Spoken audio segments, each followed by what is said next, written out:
반대하는 민주노총이 대검찰청 점거 농성에 이어 오늘은 청와대와 국회 앞에서 시국 농성에 돌입했습니다. 21일에는 총파업을 예고했습니다. 북한의 석간물 미사일 기지 보고서를 낸 CSIS의 빅터차 한국석자가 이미 알려진 시설이라는 청와대 설명에 대해 알고도 용인할 것이냐며 날선 비판을 내놨습니다. 금융당국이 삼성바이오로직스가 고의로 분식회계를 했다고 결론 내고 검찰 고발 조치를 내렸습니다. 내일부터 삼성바이오의 주식 거래는 전면 중단됩니다. 삼성바이오 측은 위반하지 않았다며 행정소송을 제기하겠다고 밝혔습니다. 지난달 실업률이 3.5%로 2005년 이후 13년 만에 최고를 기록했고 취업자 증가폭은 6만 4천 명으로 4개월째 10만 명을 밑돌았습니다.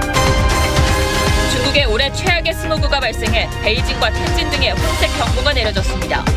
한반도에도 영향을 미쳐 수능인 내일 시험 시간 수험생들의 마스크 착용을 허용했습니다. 울산의 한 햄버거 매장에서 고객이 직원 얼굴에 햄버거를 던지는 영상이 공개돼 고객 갑질 논란이 일었습니다. 이거 내가 중요한 거 맞냐? 맞습니다. 라고 했더니 이 욕설을 했대. 햄버거 매장 측은 직원의 주문 실수가 없었다며 경찰에 고발했다고 밝혔습니다.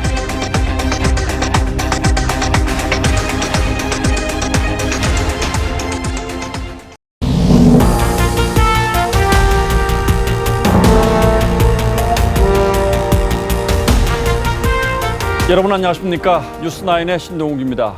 민주노총이 현 정부가 재벌과 손잡고 노동자와 담을 쌓고 있다며 대정부 투쟁을 선언했습니다. 오늘은 국회와 청와대 앞에서 동시다발적인 시위를 벌였고 오는 21일 총파업을 선언함으로써 정부와 갈등의 골이 깊어지고 있습니다. 먼저 백연상 기자가 보도합니다. 국회의사당으로 오던 민주노총 비정규직 조합원들이 돌계단 바로 앞에서 갑자기 현수막을 펼치려고 시도합니다. 국회 방호원들이 달려들어 제지에 나서면서 고성과 거친 몸싸움이 벌어집니다.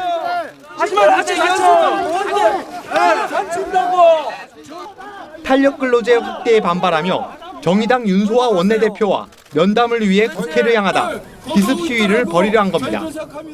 민주노총 비정규직 노조원들은 더불어민주당 원내대표와의 면담을 요구하며 국회의사당 앞에서 농성을 벌였습니다. 하지만 민주당과 자유한국당 원내대표들은 면담을 거부했습니다. 더불어민주당 문재인 대통령 비정규직 얘기 그렇게 하지만 왜 만나지도 않습니까? 앞서 오전에는 청와대 앞에서도 탄력근로제에 반대하는 집회를 열고 정부를 향해 비난을 쏟아냈습니다. 포용적 성장 개념으로 국정 운영을 하겠다는 말을 한 바가 있습니다. 포용은 일방적으로 했을 때는 억압이 됩니다. 여당과 청와대를 향해 공세 수위를 높이고 있는 민주노총은 오는 21일 총파업에 나서겠다고 예고했습니다. TV조선 백연상입니다. 민주노총의 일부 조합원들은 대검찰청에서도 들어가서 농성을 벌였습니다. 현대 기아차 같은 대기업의 불법 파견을 수사하라고 주장하면서 일부 노조원들이 청사 안으로까지 들어가서 어젯밤 농성을 벌이다가 경찰에 연행되기도 했습니다. 최민식 기자가 취재했습니다.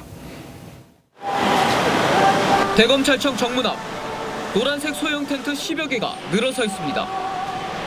민주노총 비정규직 노조원들이 현대기아차 파견 수사를 촉구하기 위해 밤샘 농성을 벌인 겁니다. 어제 낮부터 조합원들이 대검 앞으로 모였고 오후 1시 30분쯤엔 민주노총 간부 9명이 민원인이라고 밝힌 뒤 대검찰청 로비 안으로 들어가 농성을 벌였습니다. 민원실 가서 민원 업무 좀 하려고 한다. 그럼 다 들여보내줘야지 그걸 안으로 보내줄 수는 없잖아요. 경찰은 저녁 8시 30분쯤 검찰 요청으로 민노총 간부들에게 3차례 퇴거를 통보했지만 근데 응하지 않은 민노총 간부 6명을 현행범으로 체포했습니다. 이후에도 민노총 조합원들은 대검 정문 앞에서 텐트를 치고 밤샘 농성을 이어갔습니다.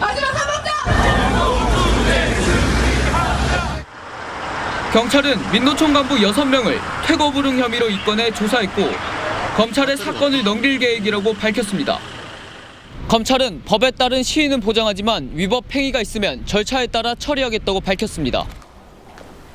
지난 5월 KTX 해고 승무원들의 대법원 진입농성에 이은 대검찰청에서의 실력 행사. 사법질서 최고기관들이 무력 시위의 대상이 되고 있습니다. TV조선 최민식입니다. 현 정부 탄생에 결정적인 기여를 했다고 주장하고 있는 민주노총이 등을 돌리고 대정부 투쟁을 선언하면서 정부 여당이 상당히 곤혹스러워하고 있습니다. 현 정부와 민주노총의 사이가 왜 이렇게 멀어지게 됐는지 계속해서 박재훈 기자가 보도합니다. 정의당은 국회에 들어온 민노총 비정규직 간부들을 만났지만 민주당은 만나지 않았습니다. 민주당 홍영표 원내대표는 앞서 말이 안 통한다며 민노총을 비판했습니다. 사무실을 점거해서 대화하자. 이 진정으로 난 대화를 하자고 하시는지 모르겠어요. 청와대 임종석 비서실장은 민노총은 더 이상 사회적 약자가 아니라고 말하기도 했습니다. 저희들도 많은 고민과 우려를 가지고 보고 있습니다. 청와대와 여당의 고민은 민노총이 정부의 핵심 정책인 광주형 일자리 추진에 발목을 잡고 있다는 점입니다.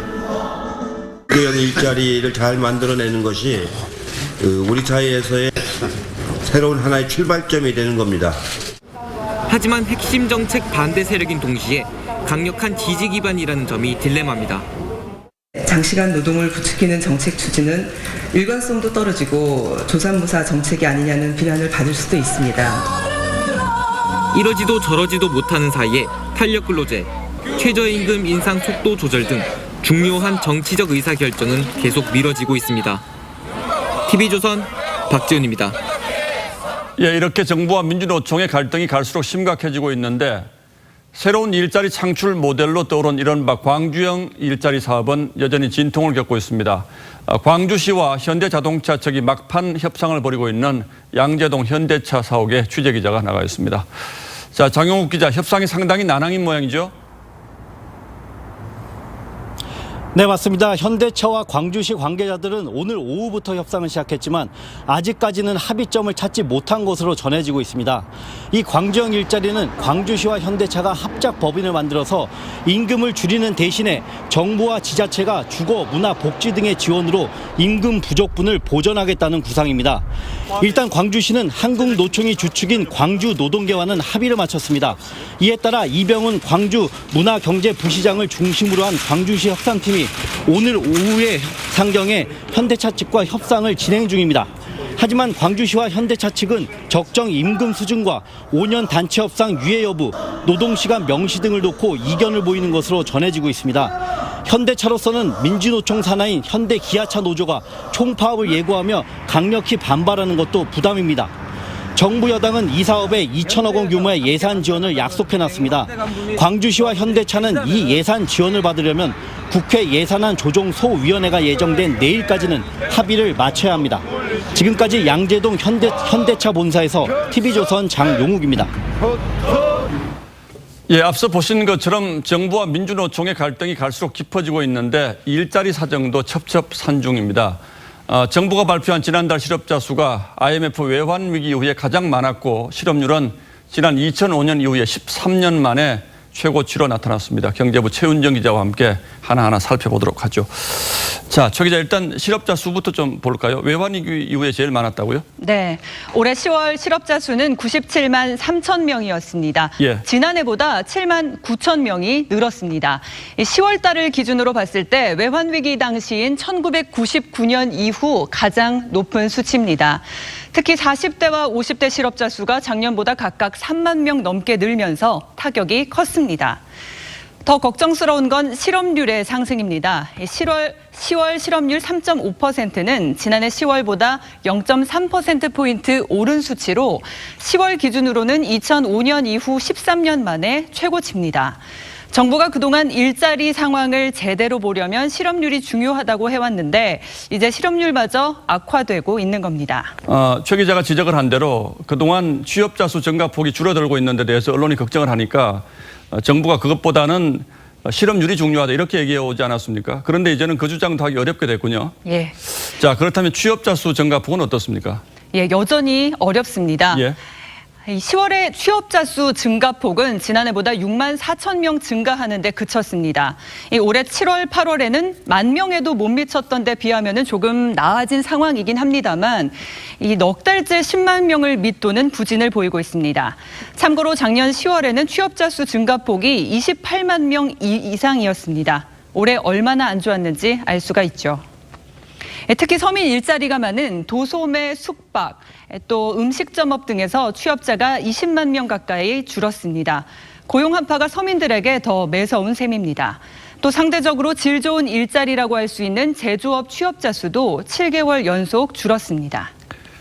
그런데 연말이 되면 일자리 사정이 좀 나아질 거라는 희망이 있었고 정부도 공공 일자리에 예산을 엄청나게 많이 투입하지 않았습니까? 그래도 속수무책입니까? 예, 정부 당국자들도 이 상황을 무겁게 지켜보고 있습니다. 통계청은 고용 상황이 엄중하다면서 개선의 여지가 있다고 판단하기는 어렵다고 진단하기까지 했습니다.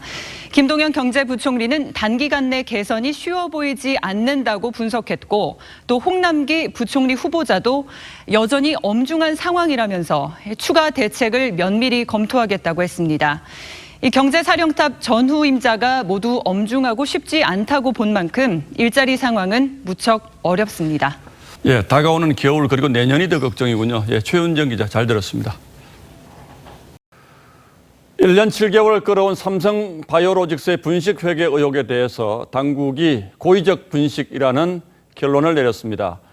상장을 앞두고 회사 가치를 부풀리기 위해서 자회사의 지분 가치를 과도하게 반영했다는 겁니다. 이에 따라서 삼성바이오 주식은 당장 내일부터 거래가 중단되고 상장 폐지 심사에 들어갑니다. 하지만 삼성 측은 회계 기준을 위반하지 않았다고 주장하며 행정소송으로 맞서겠다는 입장입니다. 최원희 기자가 보도합니다. 김태한 삼성바이오로직스 사장이 최후 변론을 위해 증권선물위원회 회의장에 들어섭니다. 정말 최선 다하겠습니다. 금융위원회 산하 증선위가 7시간가량 회의 끝에 내린 결론은 삼성바이오가 고의로 분식 회계를 저질렀다는 겁니다. 회계 원칙에 맞지 않게 회계 처리 기준을 자의적으로 해석 적용하면서 이를 고의로 위반하였다고 결론을 내렸습니다. 매년 적자이던 삼성바이오로직스는 2015년 말 갑자기 1조 9천억 원 이익을 냅니다. 90% 넘게 보유한 삼성바이오에피스 지분 가치를 취득가에서 시장가로 바꿔 회계장부에 반영한 결과입니다. 증선위는 삼성바이오로직스가 상장을 앞두고 기업 가치를 부풀리기 위해 이런 회계 변경을 했다고 본 겁니다. 증선위는 역대 최대인 80억 원 과징금을 부과하고 검찰에 고발하기로 했습니다. 한국거래소는 곧바로 주식 거래를 중지했고 상장 폐지 여부 심사에 들어갑니다. 가능성은 높지 않다는 분석이지만 혹시라도 상장이 폐지될 경우 8만 명이 넘는 개인 투자자 피해가 불가피합니다. 극단적인 그런 결론보다는 오히려 상장은 유지시키되 그 증선위의 그런 결정들을 존중하는 이러한 방식의 그 결론을 낼 가능성을 오히려 조금 더 높다. 삼성바이오로직스는 회계 기준을 위반하지 않았다는 점에 대해서 확신이 있다며 증선위를 상대로 행정소송을 제기하겠다고 밝혔습니다. TV조선 최원입니다. 다음 뉴스입니다. 어제 미국 국제전략문제연구소 CSIS가 북한이 운영하고 있는 약 20곳의 미신고 미사일 기지 중 13곳을 확인했다고 전해드렸죠. 국회가 오늘 국정원 2차장을 급히 불러서 이게 어떻게 된 일이라고 물었는데 의외의 대답이 나왔습니다.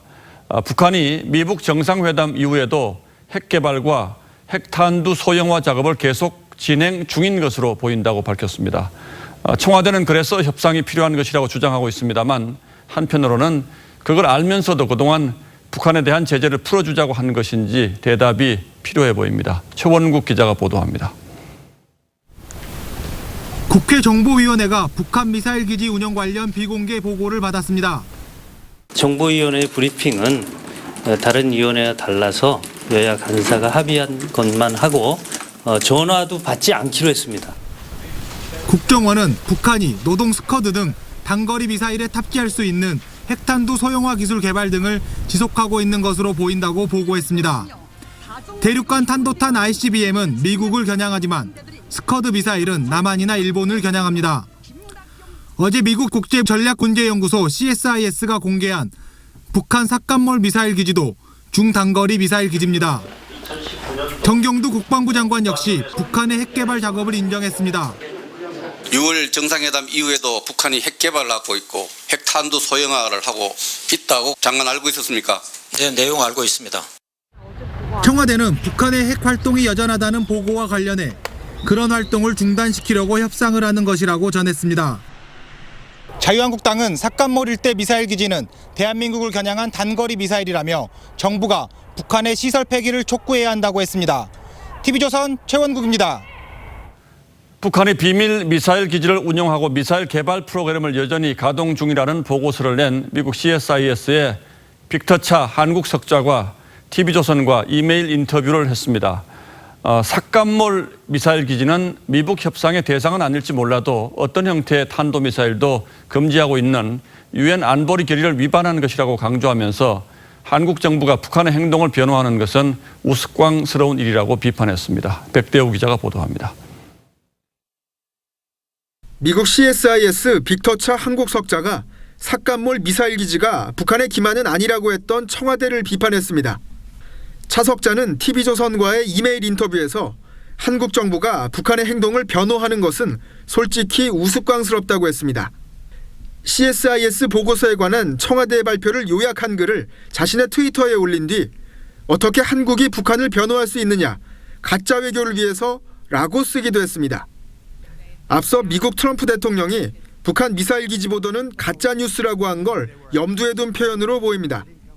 차 석좌는 삭간몰 미사일 기지에 대해 정부는 알고 있을지 몰라도 일반 대중은 모르고 있었다면서 한미 정부가 알고 있었으면서도 조치하지 않았다면 용인하겠다는 뜻이냐고 반문했습니다. 북한은 약속을 어기지 않았다고 했던 청와대에 차 석좌는 유엔 안보리 결의는 북한의 모든 탄도미사일을 금지하고 있다는 점을 상기시켰습니다. TV조선 백대호입니다. 이런 가운데 미국의 소리 방송이 북한의 군사훈련장을 촬영한 위성사진 한 장을 공개했는데 그 모습이 우리 군 사령부가 모여있는 계룡대를 그대로 빼닮았습니다. 사진만 보면 어디가 진짜 계룡대인지 구분이 쉽지 않습니다.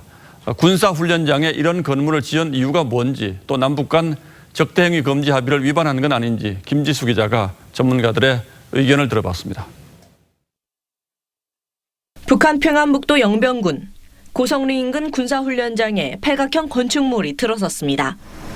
미국의 소리방송은 이 건축물이 한국 육해공 3군 본부가 있는 계룡대 형태와 닮았고 주변 도로도 비슷하다는 위성 전문가들의 분석 결과가 나왔다고 전했습니다. 다만 계룡대 본청은 폭이 150m인데 훈련장 건축물은 폭이 42m로 3배 이상 차이 납니다. 위성 분석가들은 훈련용 건물을 계룡대 본청 건물을 본떠 실제보다 작게 만든 거라고 판단했습니다. 북한은 2016년 평양 남쪽의 포격훈련장에 청와대 모형을 만든 뒤 군사훈련 중 무너뜨렸습니다. 장거리 포병대의 집중 화력 타격권 안에 청와대와 반동 통치기관들이 들어있다는 것을 순간도 잊지 말아야 한다. 미국 군사 전문가 브루스 베넷은 북한이 계룡대 본청 모형을 표적으로 만든 건 판문점 선언과 평양 선언에 반한다고 지적했습니다. TV조선 김지수입니다. 네, 중국의 최악의 스모그가 발생했습니다. 고층 건물이 흐릿하게 보일 정도입니다. 베이징과 텐진 등엔 황색 경보가 내려졌고 일부 도로에는 교통 통제가 이루어지기도 했습니다. 지금 중국 대륙을 덮고 있는 이 스모그는 수능인 내일 한반도에도 영향을 미칠 것으로 보입니다. 미세먼지 농도 나쁨 수준이 예보되면서 수험생들이 시험 시간에도 마스크를 착용할 수 있도록 했습니다. 한파 대신 찾아온 미세먼지로 내일 수능 풍경은 예년과는 조금 다를 것 같습니다. 이유진 기자입니다. 떨리는 마음으로 수험표를 받아들고 후배들의 박수와 선생님의 응원을 받으며 학교를 떠납니다. 대학 수학능력시험 하루 전 59만여 명의 수험생들을 내일 시험 볼 고사장을 미리 확인하고 주의사항도 점검해 봅니다. 중요한 시험인 거는 모두에게 마찬가지니까 똑같이 간절한 마음으로 임하려고 하고 있습니다. 애타는 심정은 수험생뿐만이 아닙니다. 전국의 유명 기도 명소에서는 자녀들의 고득점을 기원하는 학부모들의 간절한 기도가 이어졌습니다. 초를 밝히고 응원 메시지를 적은 메모를 걸며 마지막까지 마음을 더합니다. 아들 그동안 노력할 만큼 좋은 결과 있을 거야. 내일 화이팅하고 엄마도 열심히 너를 위해서 기도했으니 화이팅! 내일 수험생들은 오전 8시 10분까지 시험장에 입실해야 합니다. 지하철과 버스가 새벽 6시부터 확대 운행되고 혼잡을 막기 위해 직장인들의 출근 시간은 오전 10시로 늦춰집니다. 경찰은 오전 8시 30분까지 수험생들의 수송을 돕고 고사장 주변의 소음을 단속할 예정입니다. 교육당국은 내일 미세먼지가 나쁠 것으로 예보되자 시험장에서의 마스크 착용을 허용하기로 했습니다. TV조선 이유진입니다. 수험생분들 지금쯤이면 아마 마지막 점검을 마치고 컨디션 조절을 하고 있을 텐데요. 1년 전 수능 바로 전날 이 시각에는 수능이 연기되는 초유의 일이 있었습니다. 포항에서 지진이 발생했기 때문인데요. 지금도 그 여파로 200여 명이 텐트 생활을 하고 있습니다. 지진으로 인한 상처가 완전히 아물기까지는 갈 길이 멀어 보입니다. 오늘의 포커스입니다.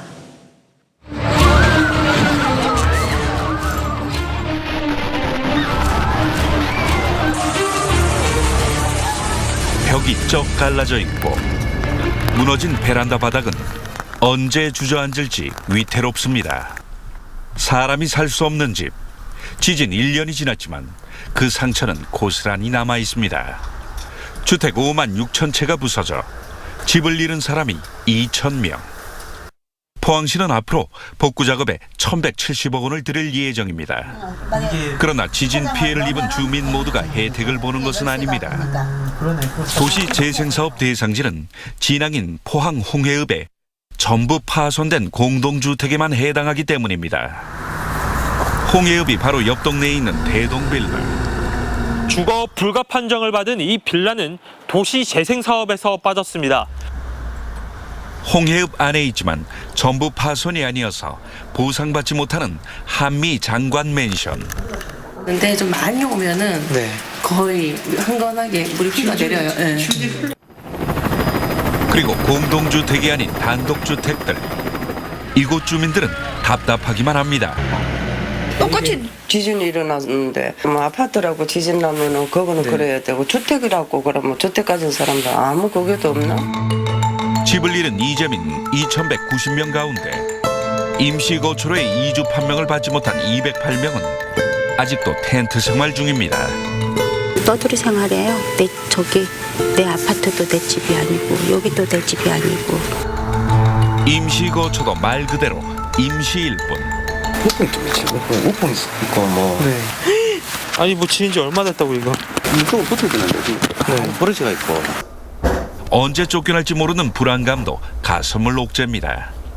2년 쪽으로 하고 있는데 2년 후에는 뭐 여기서 나가야 될지 어야 될지. 재건축을 하려는 주민들에게는 1억 원이 넘는 개별 분담금도 문제. 내 땅, 내 집을 주고도 내 땅에다가 짓는데 지금 그냥 일반 분양하는 금액과 똑같이 우리한테 부담을 하라고 한다고 하면 포항시는 이재민을 돕고 싶어도 현행 규정에 발목이 잡혀 있습니다. 전에 보조기 전에 돈 못 미치는 건축을 해가지고는 다음 못 살겠다. 내그 정부 다 해줘야 되나 이 말이죠. 포항시는 지진 피해 주민들에 대한 체계적 심리 지원을 한 공로로 올해까지 2년 연속 우수 건강도시상을 받았습니다. 1년 동안 지진 상처가 아물지 않은 주민들은 포항이 진정한 건강도시라고 생각할까요? 뉴스나인 포커스였습니다. 네, 인천의 한 15층짜리 아파트 옥상에서 중학생 한 명이 떨어져 숨졌습니다. 이 숨진 학생은 사고 당시 옥상에서 또래 친구 4명에게 집단 폭행을 당한 것으로 드러났습니다. 강석 기자입니다. 인천의 한 15층짜리 아파트입니다. 1층 화단 주위에 경찰 통제선이 쳐졌습니다. 어제 저녁 6시 40분쯤 14살 중학생 A군이 이곳에서 숨진 채 발견됐습니다. 바로 옆에다가 차를 세우고 차에서 나와서 뒤돌아보니까 누가 떨어지는 것 같아요. A군은 사고 1시간 전쯤 B군 등 또래 친구 4명과 아파트 옥상으로 올라갔습니다. B군 일행은 어제 빼앗은 물건을 돌려주겠다며 A군을 불러냈습니다. A군은 이곳 옥상에서 집단 폭행당한 것으로 알려졌습니다. B군은 SNS에 자신의 가족을 욕했다며 친구들과 A군을 폭행한 것으로 알려졌습니다. 경찰은 숨진 A군이 B군 일행의 폭행 과정에서 사고를 당한 것으로 보고 있습니다. 경찰은 오늘 B군 등 4명을 상해치사 혐의로 긴급 체포했습니다. 때리는 걸 피해서 뛰어내릴 수도 있고 스스로 뛰어내릴 수도 있고 여러 가지 가능성이 있는데 경찰은 국과수에 A군의 부검을 의뢰하고 추락 이유를 밝히기 위해 CCTV를 분석하고 있습니다. TV조선 강석입니다. 햄버거 매장에서 한 고객이 직원에게 음식물을 던지는 영상이 공개돼 갑질 논란이 일고 있습니다. 자신이 원한 메뉴가 아니었다는 이유로 던지고 폭언을 한 것으로 알려졌는데 업체 측은 이 고객을 폭행 혐의로 경찰에 고발했습니다. 하동원 기자입니다. 울산의 한 맥도날드 매장입니다. 드라이브스루에서 직원이 에그 머핀이 든 봉투를 고객에게 전달합니다. 잠시 대화를 하는가 싶더니 직원에게 봉투가 날아갑니다. 49살 A씨는 이후 유유히 자리를 떴습니다. A씨는 자신이 주문한 메뉴가 아니라며 매장 직원에게 폭언도 한 것으로 알려졌습니다. 직원한테 이거 내가 주문한 거 맞냐? 맞습니다 라고 했더니 욕설과 함께 직원 20살 B씨는 당시 봉투를 얼굴에 맞았고 너무 화가 나서 울고 있었다고 말했습니다. 또 자신이 겪은 일은 서비스업 종사자들이 흔히 겪는 일이라고 덧붙였습니다. B씨는 이런 일이 줄어들 수 있도록 자신과 같은 친구들을 배려해달라고 호소했습니다. 맥도날드는 A씨를 폭행 혐의로 경찰에 고발했습니다. 폭행으로 인해서 어떤 상해가 있었다면 그 상해죄도 적용할 수도 있고요. 경찰은 조만간 A씨를 피의자 신분으로 소환해 조사할 방침입니다. TV조선 하동훈입니다. 전남의 한 야산에서 산더미처럼 쌓인 쓰레기가 발견됐습니다. 25톤 트럭 40대에 실을 수 있는 엄청난 양입니다. 누군가가 몰래 버리고 간 것으로 보입니다. 오선일 기자입니다. 전남 무안군의 한 철도 부지입니다. 축구장 절반 면적에 쓰레기가 산더미처럼 쌓였습니다. 최고 4m 높이에 50m 넘게 이어져 있습니다. 중장비가 연신 쓰레기를 끌어 모읍니다. 가까이 가보니 충청도 종량제 봉투에 스티로폼, 폐비닐과 건축 폐기물, 일반 쓰레기까지 종류도 다양합니다. 이런 경우는 이제껏 장비하면서 본 적이 없어서 양이 장난이 아니잖아요. 이곳에 버려진 쓰레기는 1000톤에 이를 것으로 추정됩니다. 25톤 덤프트럭 40대에 나눠 실을 수 있을 정도입니다. 철도 공사업체가 지난 10월 쓰레기를 발견해 경찰에 신고했습니다. 10월 10일 이후에 성과적이 됩니다. 그전에는 없었어요. 밤에 버린 것 같아요. 무안군은 타 지역에서 나온 쓰레기를 누군가 몰래 버린 것으로 보고 있습니다. 쓰레기를 처리하는 비용만 2억 원이 넘을 것으로 예상됩니다. 무안군은 쓰레기를 모아 천막으로 덮은 뒤 처리 방법을 찾을 계획입니다.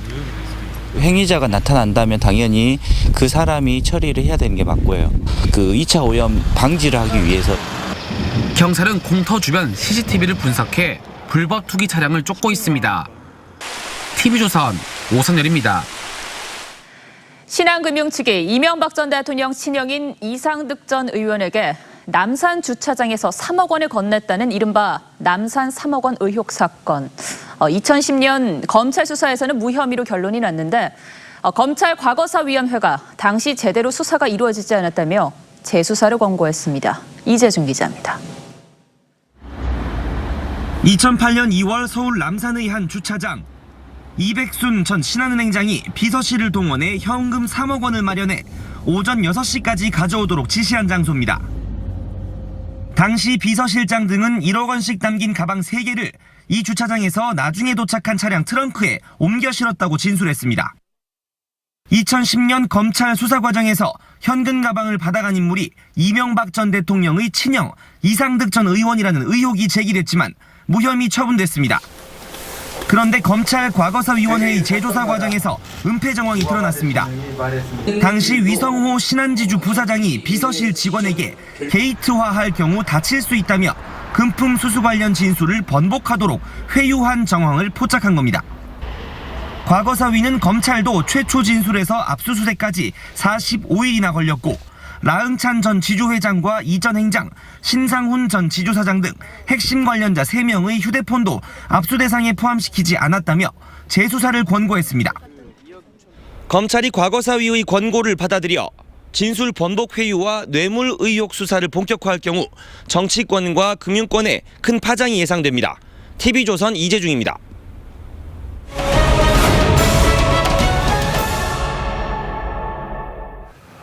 우리 국방의 현주소를 점검해보는 순서로 오늘은 국방연구의 현주소를 살펴보겠습니다. 어제 북한의 미공개 미사일 기지를 폭로한 CSIS도 워싱턴의 유명한 안보연구소인데 북한의 위협에 직면해 있는 우리는 안타깝게도 세계 100위권의 안보연구소가 단 한 곳밖에 없습니다. 장혁수 기자가 취재했습니다. From the monitoring group 38 North. 38 North monitoring project. 38 North monitoring group. 38 North says North Korea is breaking down. 위성 사진으로 북한 핵시설 움직임을 판독해 독보적인 대북 정보 사이트가 된 산팔로스. 미국 워싱턴의 싱크탱크로 정부 출연기관이던 한미연구소의 대표 성과지만 이젠 옛말이 됐습니다. 과거 10년 동안 산팔로스만큼 글로벌 임팩트가 있는 그런 프로젝트가 다른 뭐가 있었겠습니까? 하지만 올해 초 예산 문제와 정치 성향 논란 속에 정부가 12년 만에 지원을 중단했고 산팔로스는 일본이 주요 후원자인 스팀슨 센터라는 연구소로 넘어갔습니다. 몇 안 되는 한반도 안보연구소 하나가 우리 손을 떠난 셈입니다. 세계 100대 국방 안보 분야 연구기관 평가에서 국내 기관은 외교안보연구소 단 한 곳뿐입니다. 분단 상황인 우리나라에서 진정한 안보 연구를 진행하기 위해서는 연구원들의 자유로운 연구지의 선택과 재정적인 독립적 뒷받침이 더욱이 국책연구소는 정부 눈치까지 봐야 하는 상황. 학자로서의 그런 개인적인 양심에 따라서 일을 하는 게 상당히 제한되는 그런 분위기야. 일부 민간연구소는 한반도 대화 분위기 속 후원금까지 줄어 존립 위기에 처했다고 하소연합니다. 정부 단체라든지 기업 후원금이 완전히 끊겼어요. 완전히 저렴다 지금. 국방 안보 전략의 두뇌 싱크탱크가 제 역할을 찾아야 한다는 지적입니다. TV조선 장혁수입니다. 요즘 우리 안보 현실에 대해서 가장 걱정을 많이 하는 분들은 아마도 평생 안보 현장을 지켰던 예비역들일지도 모릅니다. 그런데 남북 관계가 격변기를 맞으면서 여러 예비역 단체들에 대한 정부의 지원이 줄고 홀대를 하고 있다는 주장이 끊이지 않고 있습니다. 윤슬기 기자가 취재했습니다. 군 원로에게 주요 국방 현안을 설명하고 의견을 듣던 예비역 장성 초청 국방정책 설명회. 30년 가까이 이어진 대규모 군 행사인데 송영무 전 국방장관 때부터 축소됐습니다.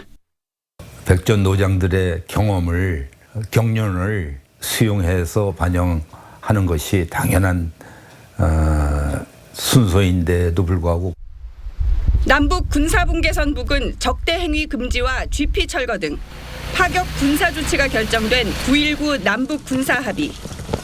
예비역들은 이 과정에서도 소외됐다고 주장합니다. 국방 분야 합의서 거기에 대해서 이제 설명하는 회의를 한번 할 만한데 아직 예의가 없네요. 예비역 단체들은 국방정책 결정 과정에 자문은커녕 정부 지원만 줄었다고 호소합니다. 30년 동안 지속됐는데 감액도 아니고 완전히 빵이니까 직원들한테 돈 거의 못 주고 있어요 그냥. 저도 좀 감액이 돼서 나왔죠. 그래서 이걸 지금 계속 추진을 해야 되나라고. 일부 예비역들은 평생 나라를 지키는데 몸바쳤는데 최근 홀대를 받는 느낌도 든다고 말합니다. 피를 흘리고 그 전원들이 죽어가는 데서 나라를 지키고 여기까지 번영을 시켜놨잖아요. 무조건 적폐라고 하는 게 좀 선별해야 되는데. 일부 예비역 장성들은 오는 21일 이곳 전쟁기념관에 자체적으로 모여 안보 대토론회를 열 예정입니다. TV조선 윤슬기입니다. 한아세안 30주년을 기념해서 내년 한국에서 열리는 한아세안 특별정상회의에 북한 김정은 위원장을 초청하자는 제안이 나왔습니다. 북한과 가까운 인도네시아 대통령이 깜짝 제안을 한 건데 문재인 대통령은 주목되는 제안이라며 즉각 화답했습니다. 싱가포르에서 최지원 기자가 보도합니다. 한국 중국과 아세안 10개국이 내년 한국에서 한아세안 특별 정상회의를 열기로 합의했습니다. 나는 아세안 정상들과 함께 한 아세안의 새로운 30년, 대한민국의 새로운 100년을 시작하고 싶습니다. 인도네시아 조코 위도도 대통령은 내년 정상회의에 북한 김정은 위원장의 초청을 깜짝 제안했습니다. 문 대통령은 주목되는 제안이라며 적극 검토하겠다고 답했습니다. 문 대통령과 푸틴 러시아 대통령은 정상회담에서 대북 제재 완화 필요성에 공감했습니다. 푸틴 대통령은 미국을 겨냥해 북한 비핵화에 대한 상응 조치 필요성도 언급했습니다. Главного вопроса, самого чувствительного по разрешению северокорейской ядерной проблемы. 2차 북미 정상회담과 김정은 위원장의 서울 답방을 앞두고 있는데 그 두 차례의 정상회담들을 통해서 한반도의 완전한 비핵화와 평화 프로세스에 큰 진전이 있을 것이라고. 하루 연기된 문 대통령과 마이크 펜스 미 부통령 간의 면담은 내일 오전 이뤄집니다. 펜스 부통령이 대북 압박을 거듭 강조하고 있는 상황에서 북한 핵개발 문제와 대북 제재 완화 등에 대한 한미 간 이견 가능성이 거론됩니다. 싱가포르에서 TV조선 최전입니다. 일본 방송사들이 광복 기념 티셔츠를 문제 삼아서 방탄소년단의 출연을 취소했지만 도쿄돔 공연에는 연일 엄청난 인파가 몰리고 있습니다. 하지만 일본 우익들이 가짜 뉴스를 퍼뜨리고 이를 계기로 혐한 움직임까지 일고 있다고 합니다. 도쿄돔 공연 현장에 김동현 기자가 찾아가 봤습니다. 공연 시작까지 6시간이나 남았지만 도쿄돔이 보이지 않는 외곽 지역까지 사람들이 줄 서 있습니다. 앞서 방탄소년단이 원폭 투하로 피해를 입으신 분들께 상처를 드릴 의도가 전혀 없었다며 광복 티셔츠 논란에 사과한 데에 대한 팬들의 반응을 들으려 하자 현지 경찰이 막아섭니다.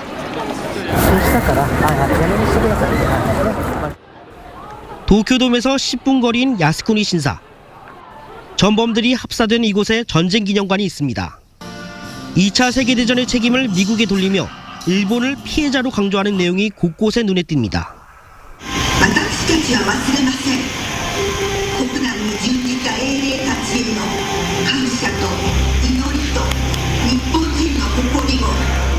전범 국가인 일본은 피해자 행사를 합니다. 일부 극우파들은 원폭 피해 보상을 주장합니다.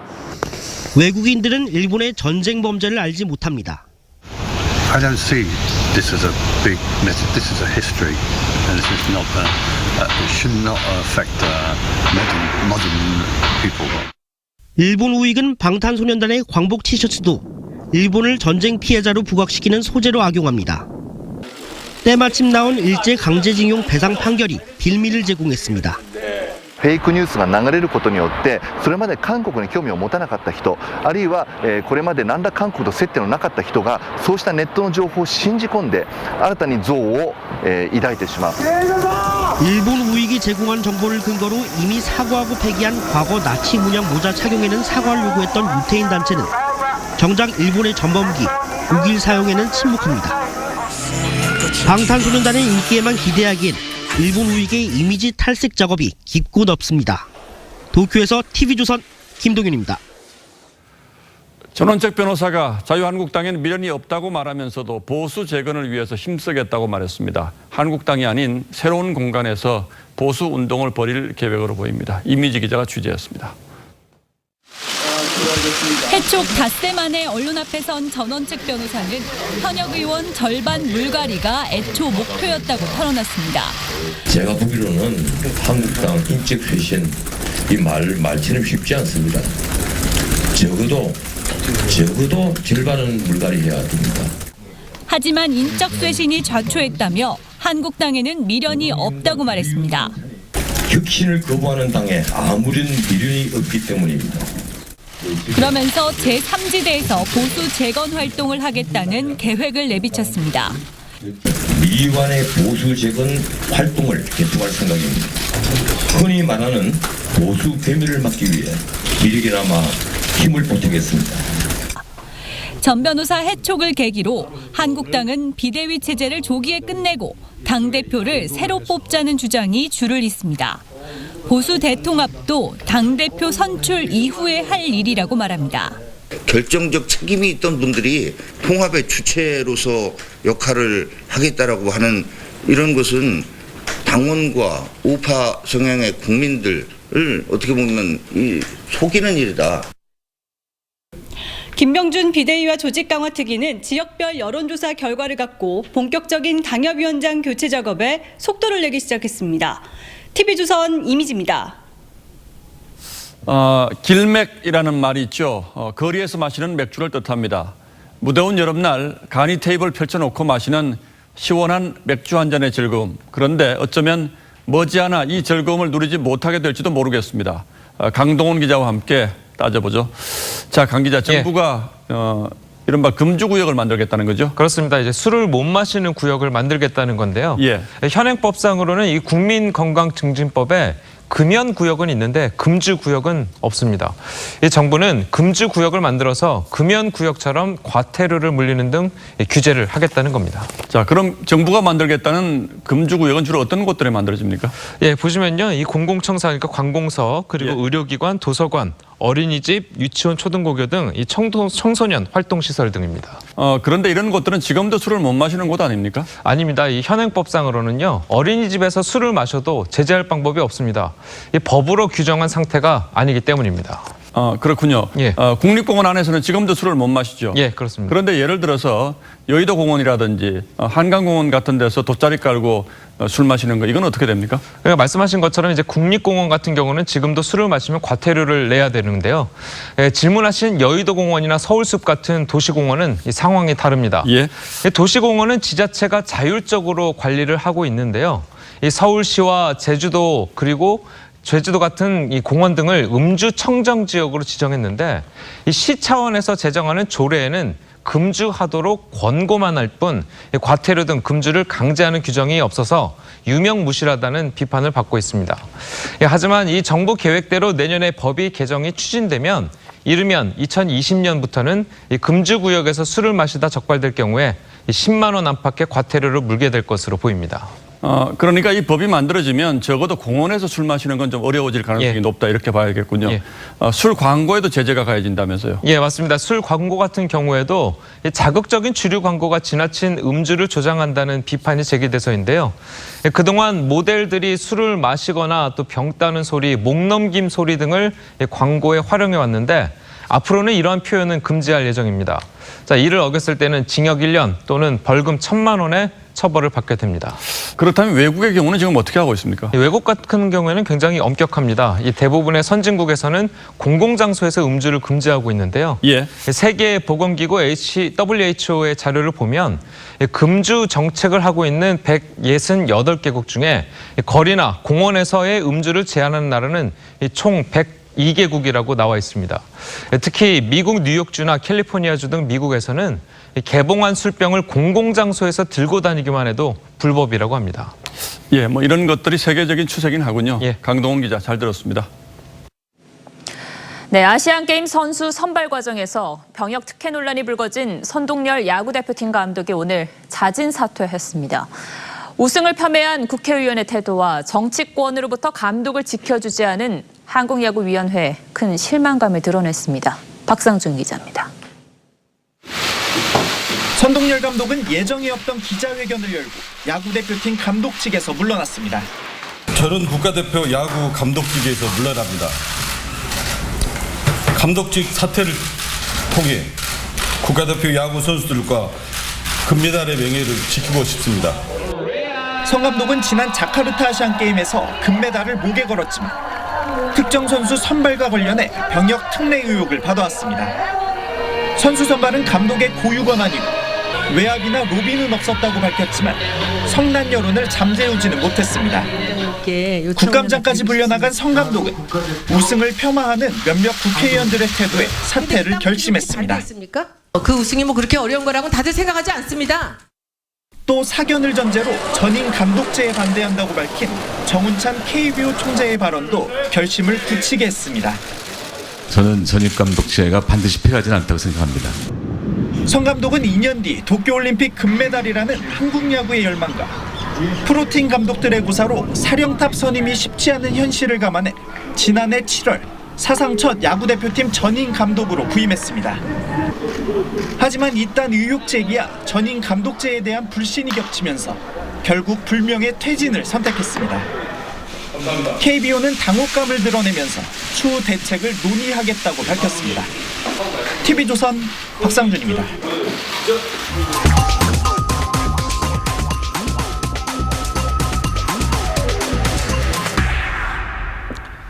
저는 갓 붙여서 따뜻할 때 먹어야 제맛이죠. 그런데 광주 별미인 쇠고기 육전은 아예 손님 곁에 찬모가 앉아서 일일이 프라이팬에 붙여줍니다. 이렇게 말이죠. 지글지글 전 있는 소리와 냄새를 즐기며 따끈한 육전을 집어먹으면 귀한 대접을 받는 기분이 든다고들 합니다. 광주의 상추 튀김도 상식을 뛰어넘는 별미입니다. 그런데 상추를 튀긴 게 아니라 오징어 튀김에 절인 고추를 곁들이는 일종의 상추쌈 같은 겁니다. 상추가 튀김의 느끼함은 잡아주고 고소함은 살려줍니다. 고기에 상추쌈이 그리고 튀김에는 간장이 어울린다는 선입견을 깨서 명물이 됐습니다. 광주시가 추진해온 광주형 일자리 역시 상식의 틀을 깨는 시도입니다. 연봉은 절반 수준인 4천만 원으로 낮춰서 일자리 만여 개가 생기는 자동차 공장을 유치하겠다고 나선 거죠. 대신에 근로자들에게는 주택이라든지 육아 그리고 교육을 지원해서 삶의 질은 높여준다는 보관입니다. 정부도 노동혁신과 노사상생 모델로 반기면서 적극 지원을 약속했습니다. 그리고 현대차가 참여 의사를 밝히면서 급물살을 타는 듯했던 광주형 일자리는 그러나 현대차 노조와 민주노총의 반대에 부딪혔습니다. 기존 자동차 업계 임금을 떨어뜨리는 나쁜 일자리라며 파업을 벌이겠다고 합니다.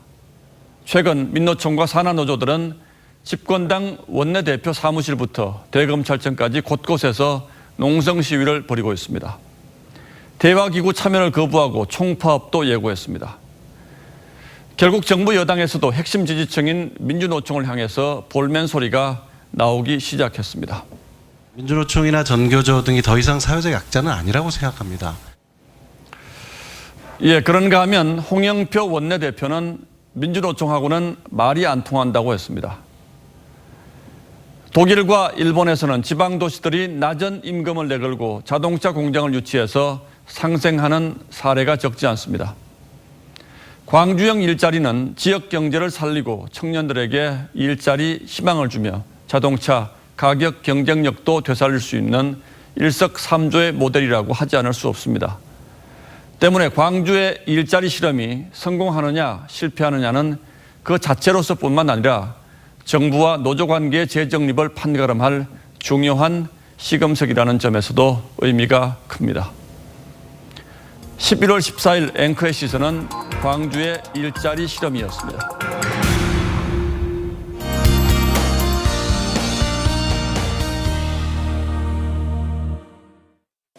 수능 예비 소집일인 오늘 수험생들은 꽤 긴장된 마음으로 고사장 확인하셨을 겁니다. 학부모님들도 마찬가지셨을 텐데요. 올해 수능 한파도 비 예보도 없습니다. 날씨도 수험생 응원한다 생각하고 편안한 마음으로 수험장 가시면 어떨까 하는데요. 단 미세먼지 농도가 높게 나타납니다. 아침 등굣길에 황사 마스크 잘 착용하시면 될 것 같은데요. 서울, 경기, 충청, 호남 지역 나쁨 단계 예상이 되고요. 또 강원과 영남, 제주는 보통 단계 예상되고 있습니다. 또 날씨 자체는 맑겠지만 아침까지 안개가 짙게 끼겠습니다. 이른 시간 이동하시는 수험생들은 교통안전 유의하셔야겠습니다. 또 큰 일교차 주의해서 얇은 옷을 여러 겹 입으시는 게 좋겠는데요. 아침 기온은 서울, 청주 4도, 광주 5도로 시작을 하겠고 낮 최고 기온은 서울 15도, 대구 16도, 제주 17도를 보이겠습니다. 일교차가 10도 이상 크게 벌어지겠습니다. 주말부터는 부쩍 날이 추워지는데요. 수능일 이후에 추위가 와서 좀 다행이라는 생각도 듭니다. 수험생 여러분, 내일 최고의 실력 발휘하시기 바랍니다. 날씨였습니다. 예, 들으신 것처럼 내일 수능 시험 치러지죠. 저 역시도 당시에는 학력고사였는데 시험 보기 전날 긴장해서 잠이 잘 안 왔던 기억이 아직도 잊혀지지 않습니다. 네. 오연주 앵커는 잠 잘 자고 시험 보러 갔습니까? 저도 뭐 큰 시험 앞두고는 떨려서 눈이 말똥말똥했던 것 네. 같습니다. 다들 그렇다니까 수험생분들 너무 걱정하지 마시고 내일 실력 발휘 잘 하시기 바랍니다. 무엇보다도 물심양면으로 뒷바라지 하신 부모님들 고생 많으셨습니다. 부모님들 고생 많으셨습니다. 수요일 뉴스9은 여기서 마치겠습니다. 고맙습니다.